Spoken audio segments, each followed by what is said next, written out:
CST, une nouvelle qui n'a laissé personne indifférent.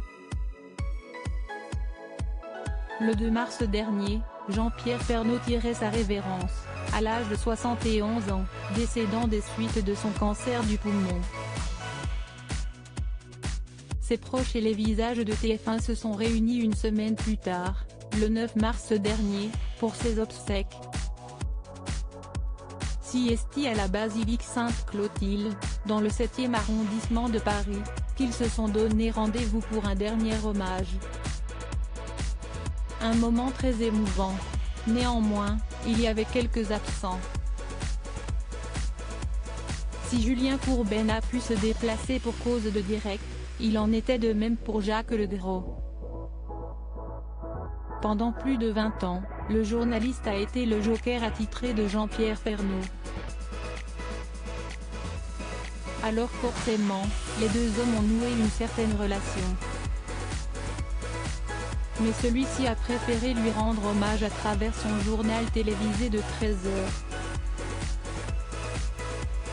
Il avait en effet la possibilité de faire le déplacement pour assister à ses obsèques. Thierry Tuillier, le directeur de l'information, note de la rédaction, m'a demandé ce que je voulais faire. Je n'ai pas réfléchi longtemps, lâche-t-il dans les colonnes de Télé Loisirs. Eden expliquait la raison: j'ai estimé qu'en tant que joker officiel de Jean-Pierre pendant 25 ans, mon devoir était de faire le journal, comme je devais le faire quand Jean-Pierre n'était pas là. J'étais plus utile à cette place qu'à l'église Sainte-Clotilde. Il a donc tenu à assurer, lui qui avait vécu la mort de Jean-Pierre Pernaut comme un coup de poing, un uppercut. Présenter le JT lors des obsèques de Jean-Pierre Pernaut, c'était dur, que c'était dur, on savait qu'il n'allait pas bien mais on n'était pas prêt à ça. On avait un lien particulier. L'info est tombée vers 17 h.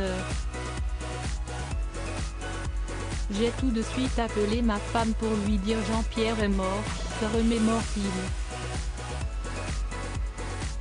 Et le lendemain midi, Jacques Legros a présenté avec beaucoup d'émotion le 13 h de TF1. On m'a dit que j'avais une sale tête, que je paraissais très crispé, s'amuse-t-il, avant de confier: si est-il vrai qu'on était tout crevé car on était détruits. Honnêtement, j'ai fait le journal les poings fermés.